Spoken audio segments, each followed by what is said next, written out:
Ito ang DWD 1134 kHz AM. Balita, impormasyon at musika. Ito ang DWD AFP Radio. Boses ng Kawal Pilipino.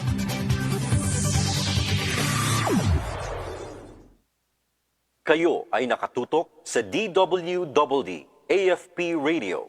Kami po ay kasapi ng KBP, Kapisanan ng mga Broadcaster ng Pilipinas.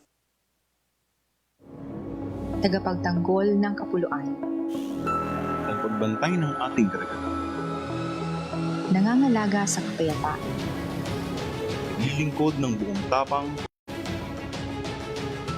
Namumuno ng may dangal at katwiran. Para sa masagana. At mapayapang pamayanan. Sa dagat man, Lupa.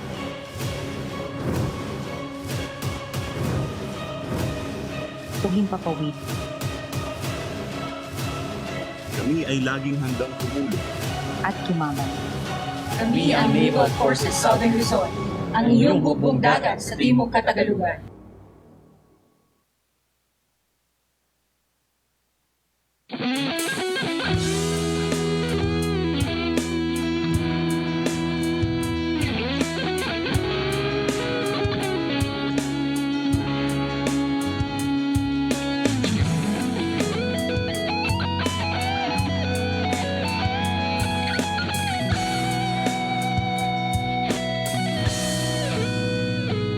Bilang isang sundalo ay tatas ko ang noo. Anumang oras ako'y handang ipagtanggol at tulungan ka. Isang sundalong magtitiis para sa'yo, upang malaya mong gawin lahat ng pangarap mo't hangarin.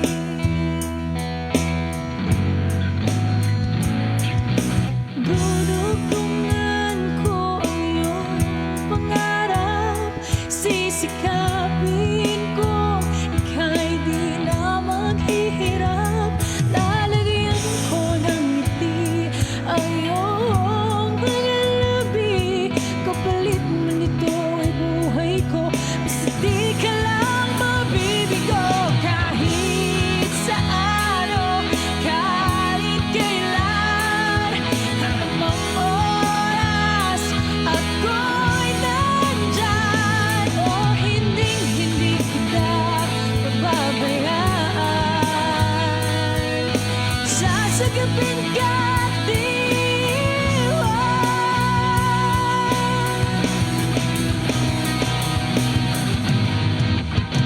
Ang lahi mo ay lahi ko, tayong lahat ay Pilipino. Para sa'yo ako'y di susuko, isang sundalong tapat sa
Mga katropa, alam mo ba na ang DWDD 1134 kHz AFP Radio ay ang opisyal na radio station ng Sandatahang Lakas ng Pilipinas na binubuo ng Army, Navy at Air Force na siyang maghahatid sa inyo ng mga balita mula sa ating Armed Forces at iba pang impormasyon. Mga katropa, hanapin at ilike kami sa Facebook, Twitter at YouTube. DWDD AFP Radio, ang boses ng Kawal Pilipino.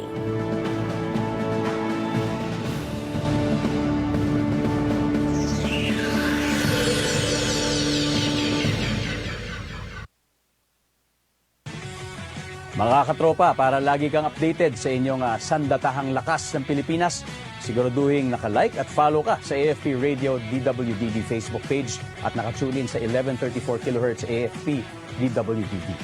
Panoorin ang weekly documentary program ng AFP Radio na Ang Inyong Kawal, Sabado alas 8 ng gabi. Simulcast po ito sa Inyong Kawal Facebook at YouTube channel.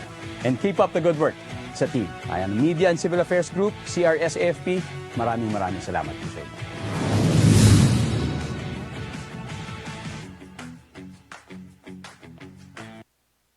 Mga katropa, narito na ang programang maghahatid sa inyo ng mga napapanahong balita at impormasyon mula sa AFP Reserve Force, Laang Kawal para sa Bayan, kabalikat ng mamamayan. Ito ang inyong Reservist Hour.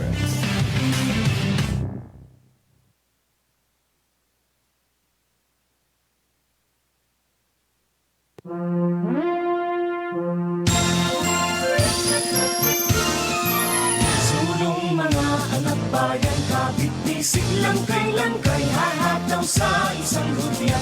Laang kawal handang lakas, tani-tani sa musari, puso, isip, kaluluwa. Pinag-isang mga mithit para sa isang bandila. Sulong na reserbang puwersa para sa bandila. Bayan, tulong bigla ang kawal sa kapwa at kababayan. Nasa isang kabuuan, kakaisang walang tuloy, pananalig, kasahian, yaman, tulong, putis, mandil, na ang kawal sa larangan, handa rin maghatid tulong sa panahong kalamidad o sa pambansang pagtulong. Sulong na reservayan, tulong bigla ang kawal sa kapwa at kababayan.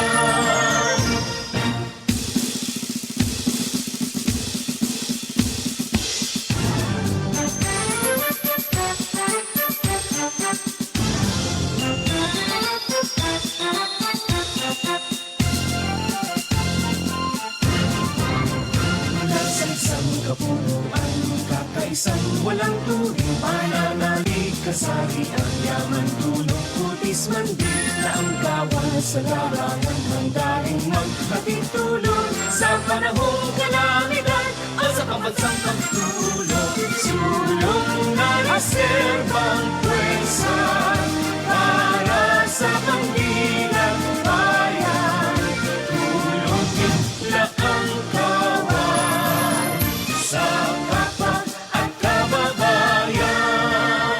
Sa kapwa at kababayan.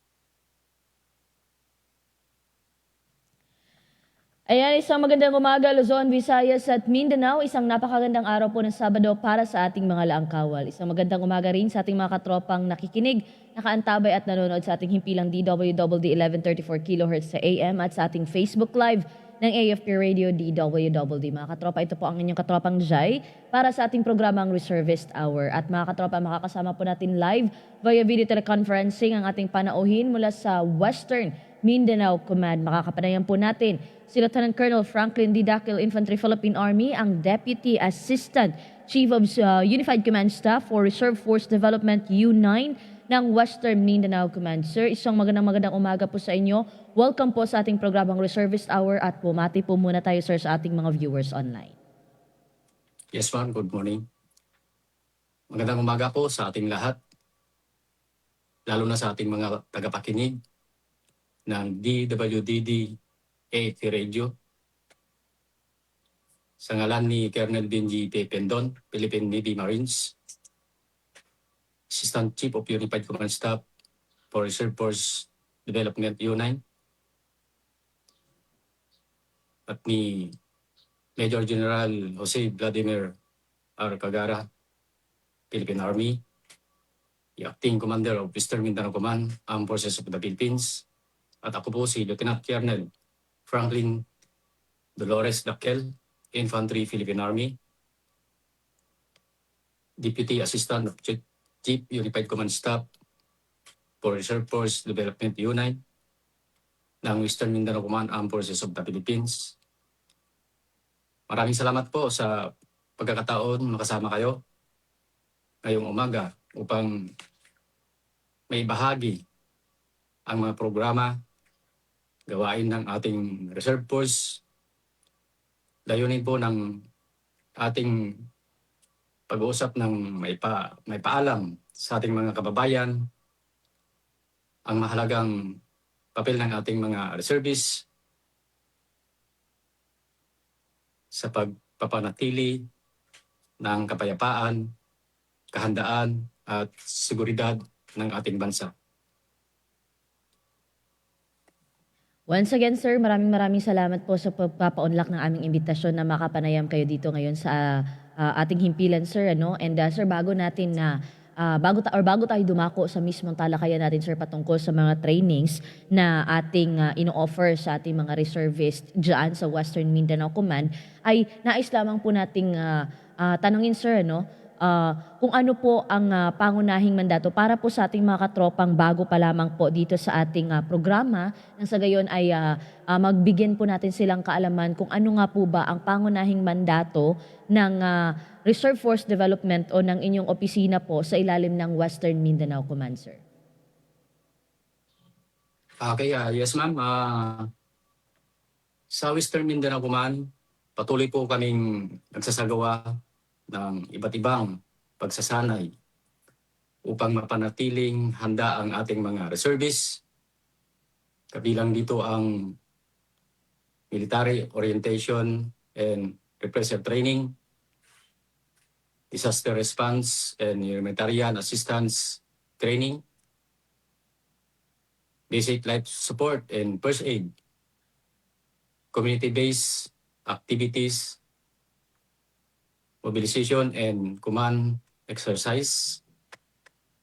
Layunin ng mga pagsasanay na ito na mapalakas ang kaalaman, kasanayan at kahandaan ng ating mga reservists upang makapaglingkod sa panahon ng kalamidad, emergencies at iba pang pangangailangan ng ating bansa. Isa rin po sa ating mga programa ang Reserve Force Assembly Test or RFAT. Ito ay sinasagawa ang mastering inspection at assessment ng ating mga reservists at ROTC cadets. Sa Reserve Force Assembly Test,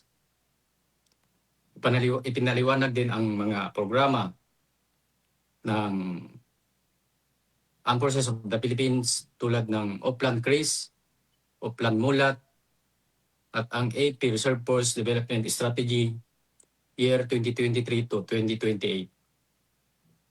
Layunin nito na maitiyak ang ating mga reservists ay handa, may tamang impormasyon at nakahandang tumugon sa anumang misyon ng Armed Forces of the Philippines. Tulad ng cascading of Plan CRIS and AP Reserve Force Development Strategy, Nagsasagawa rin ang Western Mindanao Command, Cascading of Upland Creek at AP Reserve Force Development Strategy Year 2023-2028 para sa mga ROTC cadets.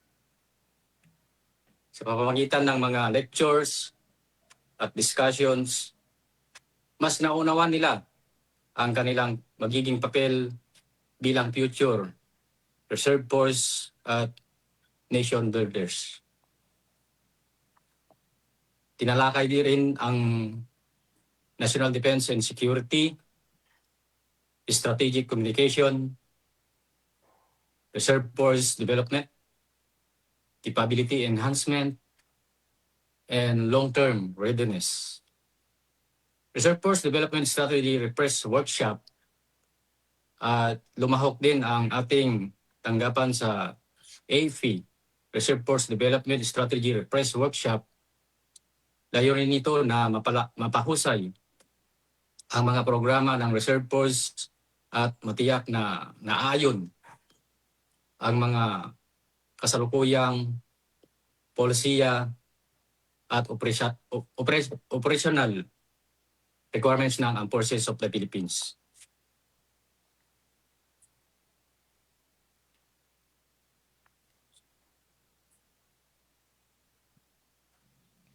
Maraming salamat po sir sa mga naibahagi niyong mga naging activities po ng ating U9 dyan sa ating sa Western Mindanao Command, and mga katropa, narinig po natin yung ilan sa mga naibahagi ng ating panauhin ngayong umaga. So andyan yung pagsasagawa nila ng iba't ibang mga cascadings, ng mga iba't ibang mga development strategy ng mga workshop and conferences ba kaya. And sir, nais po lamang din naming itanong sir, with regards to training pa din po sir, do you conduct sir annual training para po sa pagpapatibay ng kapabilidad ng ating mga reservists dyan sa Western Mindanao Command? Yes ma'am, taon-taon po ay nagsasagawa ang Western Mindanao Command ng iba't ibang capability enhancement programs para sa ating mga reservists.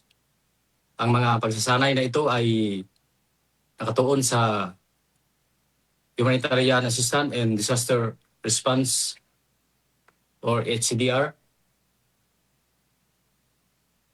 Territorial Defense Operations, Base Support Operations, Mobilization Exercises, and Reserve Force Assembly Test. Sa pamamagitan nito, napapanatiling handa, disiplinado, at mahusay ang ating mga reservists sa pagtugon sa anumang misyon ng Armed Forces of the Philippines. Ayan mga katropa. So yes sir. Ang pangunahing layunin po ng manatili ang handaan ng ating mga reservists upang mabilis silang makatugon sa panahon ng kalamidad, emergency, at iba pang sitwasyon ng nangailangan ng kanilang serbisyo. Pinapalakas din ang kanilang kaalaman, disiplina, at kakayahang suportahan ang regular force sa pagtupad ng misyon ng ating AFP.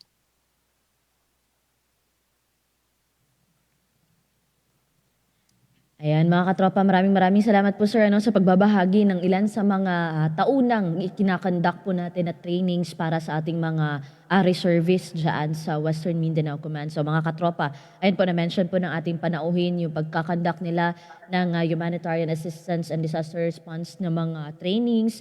And then andyan din po yung with regards to national security or the territorial defense operation ng mga trainings, base support operations training.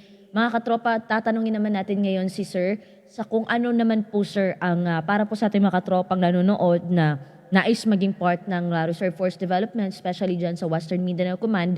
Sir, nais naming itanong sir kung ano nga po ba ang purpose ng pagsasagawa natin ng mga annual trainings na ito?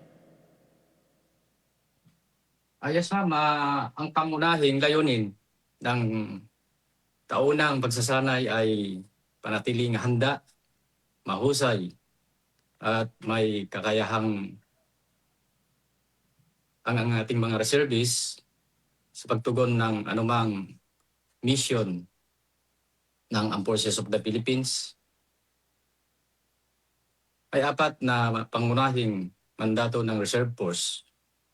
Una, magsilbing dagdag ng pwersa ng AFP sa panahon ng digmaan, pananakop o rebellion. Ikalawa, tumulong sa relief and rescue operations kapag may kalamidad o sakuna. Ikatlo, makiisa sa mga programa para sa socio-economic development ng ating komunidad. At ikaapat, tumulong sa mga pagpapatuloy ng kahalagahan, serbisyo ng pamahalaan at pribadong sektor kung kinakailangan. Dahil dito patuloy nating isinasanay ang ating mga reservists upang mapalawak ang kanilang kaalaman, kasanayan at kahandaan. Kasama rin ang kanilang pagsasanay at humanitarian assistance and response, collapse and structure response, at iba pang capability enhancement program upang maging mabilis, disiplinado, at epektibo sa pagtugon ng emergency at iba pang pangangailangan ng ating bansa. Sa kabuuan ng layunin ng mga pagsasanay na ito ay masiguro na ang ating mga reserve force ay laging handa, maaasahan at handang maglingkod para sa bayan. Anumang oras na kailangan natin sila, lagi silang naka-alert or nakahanda pagdating sa mga kalamidad or sakuna.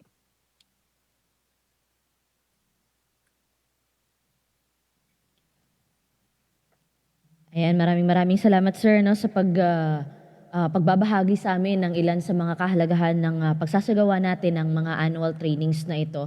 And ayan nga mga katropa no, na mention ni sir na ayan nga po ang ating reserve force ay may mga mandato. Ayun yung natanong natin kanina kay sir na isa sa mga ang puwersa ay maging base for expansion ng ating AFP in the event of war, invasion or rebellion, and ag-assist po in relief and rescue during disasters or calamities. So speaking of disasters and calamities mga katropa, no, so mahalaga talaga na mention ni sir kanina na talagang isa sa mga unang na-mention ni sir na ginagawa nilang annual training ay ito talagang humanitarian assistance and disaster response, which is actually timely mga katropa dahil andyan nga po yung bigla-biglang mga pagbaha, bigla-biglang mga paglindol na hindi natin inaasahan, napakalakas ng mga pag-ulan. So napaka-vital in times of kumbaga in peacetime mga katropa na mas paigtingin natin at mas pagtibayin natin itong pagsasagawa ng ating mga trainings.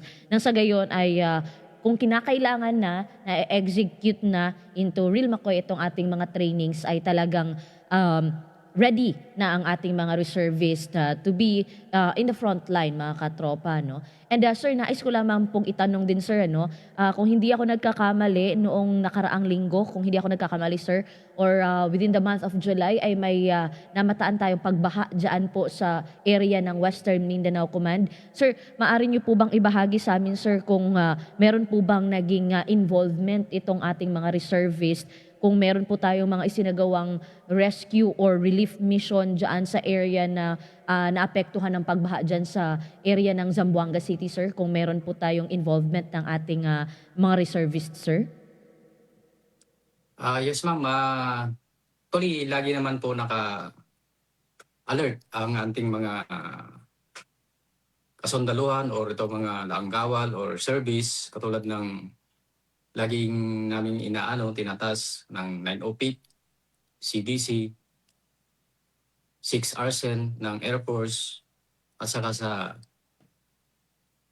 Naval Reserve Command ng Navy at saka sa under na rin ng Western Mindanao Command at saka sa Task Force Zamboanga na palagi naming naitatas pagdating ng sa mga calamity. Actually, ma'am, hindi naman ganun kalakasan o ano yung pagbaha dito. Ang kinagaganda, laging nakatugon din si City Mayor ng Zamboanga City, si Mayor Olaso.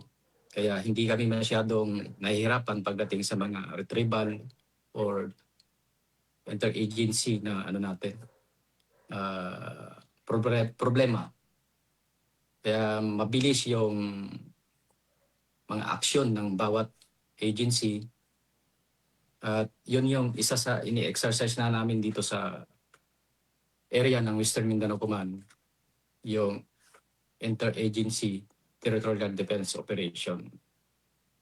So, Ayan, maraming salamat sir no, sa pagbabahagi sa atin ng kaganapan noong kinakailangan nga natin na immobilize itong ating mga reservists para magbigay assistance po para sa ating mga katropang naapektuhan ng mga ganitong halimbawa ng sakuna mga katropa. No? So na-mention po ng ating panauhin ngayong umaga yung ating interagency collaboration with the different agencies sa ating lokal na pamahalaan mga katropa. So isa ito sa pinaka kahalagahan, the most important or the most significant part of having an interoperable na relationship with the local government units, the different agencies. So kapag kinakailangan natin, katulad ng na-mention ni Sir kanina, hindi masyadong nahirapan yung ilan sa ating mga tropa kasi nga po ay suportado din po. We are backed by the local government unit. For example, in the case of Zamboanga City, ng local government unit ng LGU, andyan din yung iba pang mga government agencies na talagang alam mong tulong-tulong when it comes to pagre-rescue, pagbibigay ng relief sa ating mga katropang lubos na nangangailangan. And sir, ito naman po sir, no, tatanungin naman po namin sir kung ano po yung mga activities sir ng ating reserve force na isasagawa pa lamang po dyan sa area of responsibility ng Western Mindanao Command sir. yes, ma'am, as the Reserve Force Development Office U9 ng Western Mindanao Command has 3 major activities scheduled in our area of responsibility for the calendar year 2026. First, the inspection and assessment of operational readiness of Ready Reserve Unit and affiliated reserve unit scheduled on 23 to 26 July. This activity aims to inspect and evaluate the readiness of the Ready Reserve units and affiliated reserve units. The assessment covers personnel strength, training status, mobilization procedures, equipment and communication, and the administrative and logistical readiness. It also check if the reserve units are ready to support the AP operations like ng territorial defense and internal security and humanitarian assistance and disaster response or HCDR. Second, the wartime planning exercise or tabletop exercise scheduled on August 20. The tabletop exercise is the discussion-based activity prepare the reserve units for the mobilization during the crisis or war. It validates the mobilization procedures, command and control, coordination among units,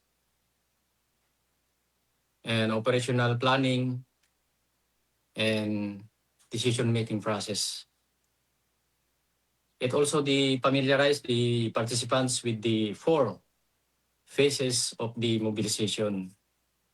First, the planning and preparation, mobilization, employment, and demobilization. Third, Reserve Force Joint Training Exercise, RFJTEX, actually naka-schedule on 21 to 23 August. Malapit na rin ito. This is the 3 days field exercise that simulate the mobilization and employment of the Reserve Force unit. The objectives are to improve the operational readiness and strengthen the interoperability with the active forces, validate mobilization and procedures, enhance the coordination among the participants' units, and support both warfighting and HCTR operations.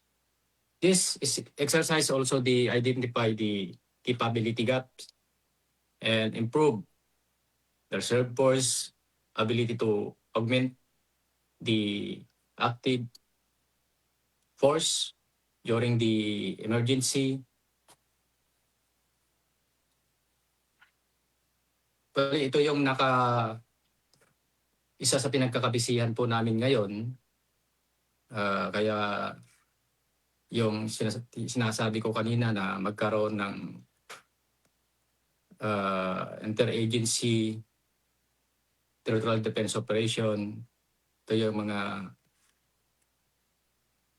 pagsasanay na ma-involve ng iba't ibang agency or sangay ng ating government, like ng Philippine Air Force, Philippine Army, Philippine Navy, Philippine Coast Guard, Philippine National Police, and Custom. Kaya ito yung isa sa pinaghahandaan namin, including itong mga natin sa Reserve Force Development. At sana magandang ito, halimbawa or paghahanda sa ating international natin sa territorial defense operations. Yes, ma'am. Ayan, maraming salamat sir. And na-mention nga ni sir yung pagkakandak natin ng RFJTEX dyan sa Western Mindanao Command. So mga katropa, yung RFJTEX po ay, ayan, sinatawag nating Reserve Force Joint Training Exercise, ay kinakandak hindi lamang din po sa isang unified commands, but if I'm not program, ang isinagawang RFJTEX, if I'm not mistaken, 2024 or 2025 sa area po ng Western Mindanao Command. So may binigay po sila sa ating video at pinakita po dito sa ating station yung kung gaano po kaganda yung ginagawa nilang pagsasanay mga katropa at pagpapatibay din po. Actually, kung hindi ako nagkakamali, maliban sa AFP, the Reserve and the Regular Force, may iba pang, tama po ba sir, sa RFJTEX may iba pang involved na agency or this is solely for Armed Forces of the Philippines? Yes ma'am, yun nga yung sinabi ko kanina. Ito ay joint training exercise or interagency territorial defense operation at may involve po lahat ng AFP, including Coast Guard, Philippine National Police, Bureau of custom. Saka ito yung may mga ibang mga private sector na natin. Kasi para sa paghahanda or in advance sa natin sa territorial defense operation. Kaya laging abala sa paghahanda natin sa Western Mindanao Command, and including itong mga all area of the Western Mindanao Command or the JTF Sampelan, Joint Task Force Orion, and Joint Task Force Poseidon, and Joint Task Force Central, including yung Tawismin ng Air Force. Ito yung mga pagsisiyasat or paghahanda na ginagawa natin ngayon. August or sunod-sunod na natin, taon, para magkakaroon ng mga gandang coordination between the iba-ibang agency ng AP or sa government side. Including itong local natin, LGUs, kasama rin sila sa yung pagtatalakay para sa ikakaganda ng ating mga preparation sa buong AOR ng Western Mindanao Command. Yes, ma'am. Ayan, maraming salamat sir. No? And ang kagandahan din po mga katropa ng area ng Western Mindanao Command ay aside sa meron din po silang talagang mapagpa-practicean ng kanilang mga exercises with regards to territorial defense operation dahil nga po ay partly talagang waters ang area ng Zamboanga City. Meron din po silang area ng parang forestry something na terrain na parang pwede talagang mapagkandakan ng exercises mga katropa, no? So, ang kagandahan din po ng pagkakandak natin ng RFJ Techs mga katropa ay talagang sabi nga ni sir, no, na this is solely not for AFP alone but an interagency collaboration din na training. So, andyan yung na-mention ni sir, yung iba't ibang security forces din natin at the same time. Andyan din po yung local government unit. So talagang puspusan po at isa din pong kagandahan talaga nito is kung kinakailangan, kasi for sure may mga simulated exercise na isasagawa sa RFJ Techs, ay alam na po ng mga concerned agencies kung sino ang particularly na ipapadala kung kailangan ng tulong ng isang kung kailangan ng tulong ng ating mga kababayan dyan sa Western Mindanao, sa part ng AOR ng Western Mindanao Command mga katropa, no? So, paano nga ba nila i-respond ang isang particular scenario na kung for example ito yung nangyari, sino ba ang kailangan na ipadala, ano nga ba ang ever na may mga ganitong mga pangyayari, and of course safe, maliban sa safe yung nire-rescue ay safe din yung mismo yung nagre-rescue mga katropa, no? So napakagandang training and exercises mga katropa. So sir, nais lamang din po namin itanong sir, no, maliban doon sa na-mention natin na mga exercises or trainings, meron pa po ba sir na trainings and exercises na kinakandak sa Western Mindanao Command para sa mga reservist na integrated po with the regular force, sir? For example, yung ibang mga mobilization exercises ba kaya, or meron pa ba tayong ibang mga exercises aside from the annual RFJ Techs na kinakandak natin, sir? Yes, ma'am. Bali, actually, mayroong programa rin ng hiring quarters, yung mother unit namin sa Office of the G9, GHQ. At ito at ang kinakaganda dito, nagkaroon ng interagency territorial defense operation, at mayroon din programa yung OG9 to integrate the reserve force to regular force. Kaya nagkaroon ng pagsisiyasat at pagsusuri kung ano yung mga dapat i-involve na hindi na Navy Reserve. Then nagkakaroon din ng mas susing pagsasanay ngayon. Actually, ongoing na po yung na ngayon, training, ang venue or sa location ng kanya-kanyang training is isa sa area ng Joint Task Force Sampelan or sa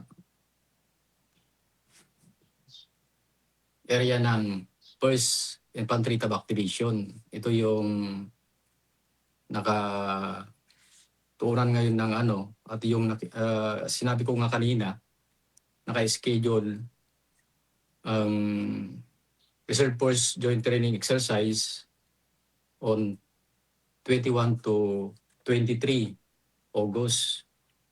Kaya ito yung mga integration sa Reserve Force in regular force like ng checkpoint operation, warfighting operation, disaster response and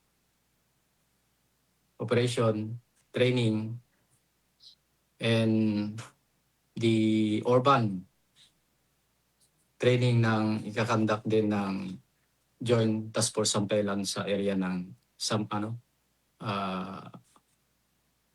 Tipulog City. Then, actually ma'am, yung schedule na yan is naghahanda na rin po kami kasi isa rin kami sa kasama sa sa ikakandak na tabletop exercise kasi ito yung prior na mag-commence yung training sa lalo sa mga reserve force. Yeah. Isa sa tinitingnan namin yung kahandaan ng physical nila. Siyempre hindi naman katulad po sa regular po kami na na chine-check or inaano yung PMI or yung physical evaluation. Kaya ang kinagaganda sa reserve force at ini-augment namin tong mga reserve force to regular force para sa paghanda ng interagency territorial defense operation within dito sa Western Mindanao area of operations. Yes, ma'am. Ayan, maraming salamat sir sa pagbabahagi nitong ilan sa mga kinakandak natin ng mga activities for our reservists dyan sa area ng Western Mindanao Command. And sir, papalapit na din po sir since area po ng Western Mindanao Command ang yung ilan sa BARM natin na mga area sir magkakandak po tayo ng first BARM parliamentary elections. So ano po yung ilan sa mga involvement ng ating mga reservists when it comes to security dyan sa area ng Western Mindanao Command, sir, especially BARM areas na pagkakandakan nga po nitong ating first BARM parliamentary elections. Do we have involvements po ang ating mga reservists, sir, when it comes to, for example, checkpoint operations at iba pang security operations, sir? Yes, ma'am. Bali, last week, nagkaroon na po ng pagpupulong regarding dito sa incoming election ng BARM. Kaya yung pagsasanay at coordination, collaboration between the regular force and the reservists. Kaya yung lahat ng task force under ng Western Mindanao Command is nagkakaroon na sila na ngayon ng pagpupulong or pagsisiyasat para sa incoming or malapit na halalan ng BARM. Saka yung ating mga reservists, isa rin ito sa mandato or tinitrain na sila sa mga in case of an emergency, yung HCDR or checkpoint operation, then yung augmentation to reserve force to regular force para sa paghahanda ng BARM election. Actually, nakikita man natin yung eagerness ng mga reserve force. Kaya ibinabahagi natin lahat yung kausayan or training na makakamit nila para sa paghahanda ng malalapit na BARM election under ng AOR ng Western Mindanao Command. Yes, ma'am. Tayo ba magtapos ng ating programa, sir, nais lamang po naming itanong kung ano po yung ilan sa mga activities natin na ikakandak with regards to National Reservist Week, sir, dyan sa area ng Western Mindanao Command, sir.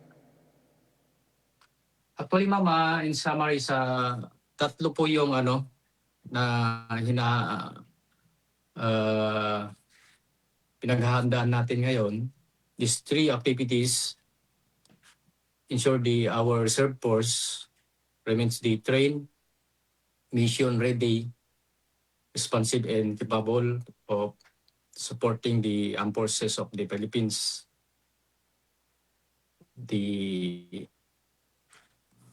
Yung nabanggit ko nga kanina, ito yung first yung na ikakandak dito is yung inspection and assessment of operational readiness of the ready reserve units and affiliated reserve units. And second, the war time planning exercise or tabletop exercise. And lastly, the RFGTX or Reserve Force Joint Training Exercise. Ito yung pinagkakabisihan ngayon ng mga kasundaluhan natin, mapa-reserve or mapa-regular within dito sa area ng Western Mindanao Command.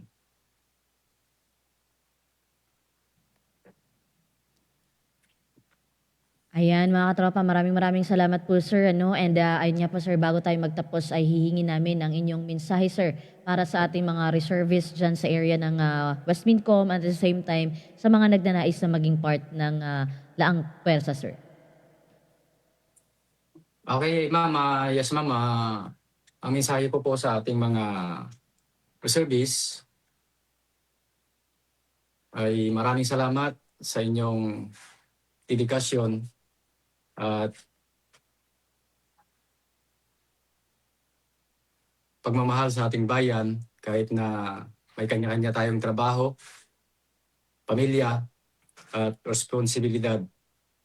Patuloy pa rin tayong handang maglingkod sa ating mga bayan. Kayo ay kinakailangan ng ating bansa.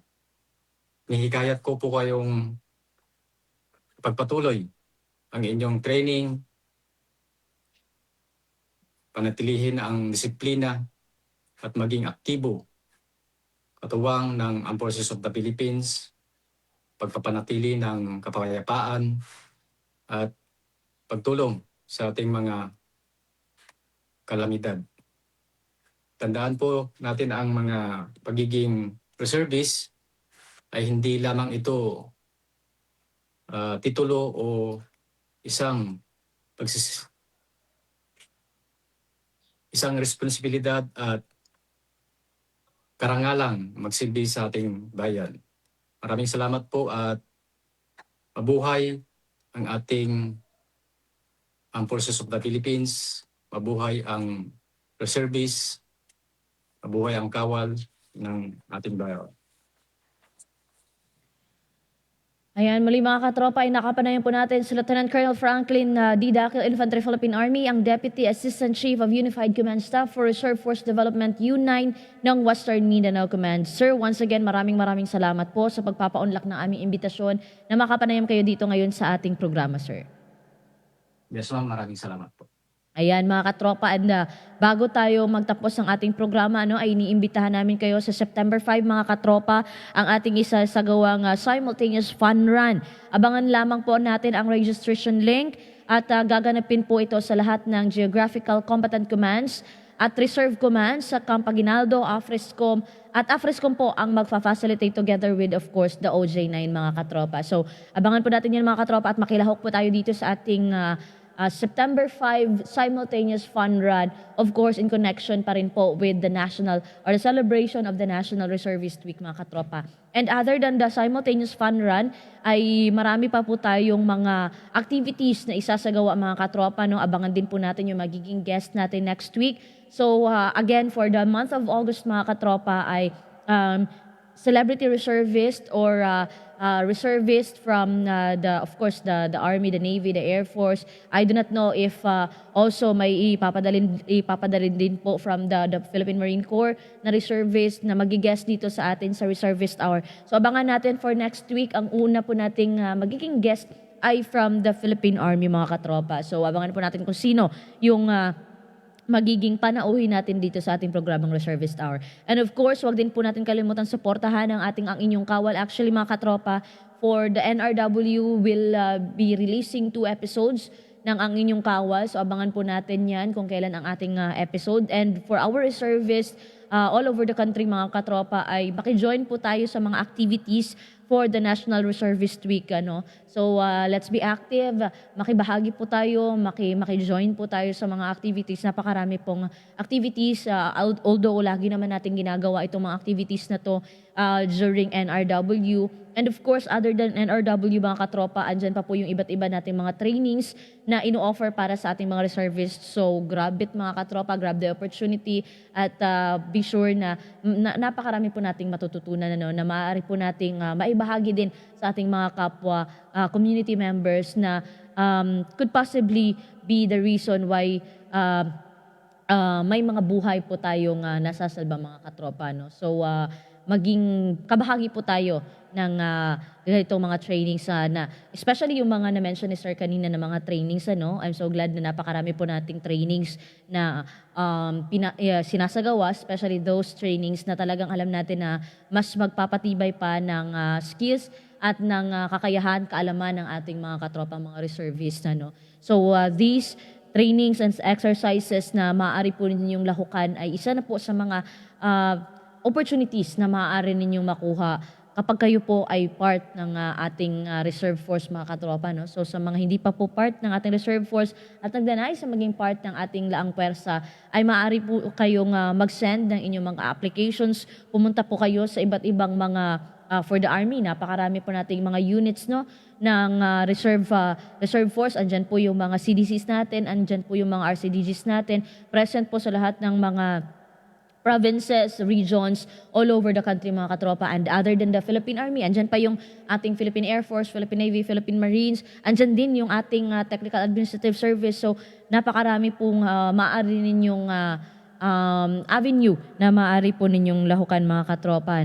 So pasa po tayo ng application, check the social media pages, verified social media pages ng ating mga reserve units. Andyan po kung gusto nyo po ng mga updates, mga katropa. And for updates ng National Reservist Week ng mga activities, you can check the Reserve Force Development Facebook page po ng ating OJ9. So pwede pong posted po yung ilan sa mga activities natin o isasagawa natin mga activities dyan. And we are also inviting you, again, ang inyong kawal Reservist Hour. So panoorin po natin kung ano nga ba po ang ating magiging episodes for the National Reservist Week. So that will run, actually it's a month-long celebration, mga katropa. So from August to September, the culminating activity will be on September 12. So abangan din po natin yan, mga katropa. And muli, maraming salamat po sa patuloy na pag-antabay, panonood at pakikinig sa ating mga programa. Muli po tayong magsama-sama sa susunod na Sabado, alas 7 hanggang alas 8 pa rin po ng umaga. At muli ito ang inyong katropang Jai, ito ang ating programang Reservist Hour. Maraming salamat. Mga katropa, narito na ang programang maghahatid sa inyo ng mga napapanahong balita at impormasyon mula sa AFP Reserve Force, laang kawal para sa bayan, kapalikat ng mamamayan. Ito ang inyong Reservist Hour.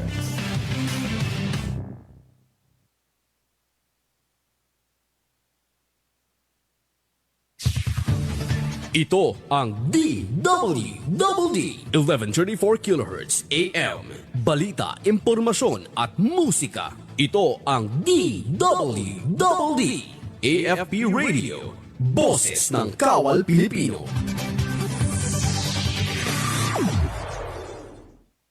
Kayo ay nakatutok sa DWDD AFP Radio.